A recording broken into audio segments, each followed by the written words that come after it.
Good morning guys. এখন কটা বাজে বলো তো? এখন বাজে ভোর 4টে। হ্যাঁ, আর 4টের সময় আমি তৈরি হয়ে গেছি। আর এদিকে দেখো লাগেজও গোছানো হয়ে গেছে। তারপর বেরিয়ে পড়লাম দুইজনে ঘুরতে যেতে।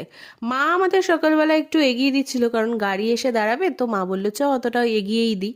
তো এইদিকে দেখো গাড়িও চলে এসছে, আমরা উঠে পড়লাম আর চলে এসছি হাওড়া স্টেশনে। তো হাওড়া স্টেশনে এসে শুনছি ট্রেন নাকি আমাদের 1 ঘন্টা মতো লেট। তবে ওই যে 1 ঘন্টা বসে থাকতে বড্ড বিরক্ত লাগে, তো ও বললো চল আমাদের সকালে টিফিনটাও কিনে নিই, স্যান্ডউইচ। আর এদিকে দেখো গরম গরম 1 কাপ কফি এনে দিয়েছে। তো কফিটা খেতে খুব একটা ভালো ছিল না, তাও ওই যে সকালবেলা মেজাজটা ঠিক করার জন্য একটু কফি খেলাম। আর এইদিকে দেখছিস ভোরের আলোও ফুটে গেছে আর ট্রেনও চলে এসছে। তারপর ট্রেনে উঠেই আগে খাওয়াটা শুরু করে দিলাম, কারণ খুব খিদে পেয়েছিল সকালবেলা উঠে। আর তারপর 1 কাপ গরম গরম কফি খেয়ে ডেস্টিনেশনে পৌঁছে গেলাম। তা কোথায় এসছি সেটা কিন্তু নেক্সট ব্লগে বলবো, তোমরা জানলে কমেন্ট করো।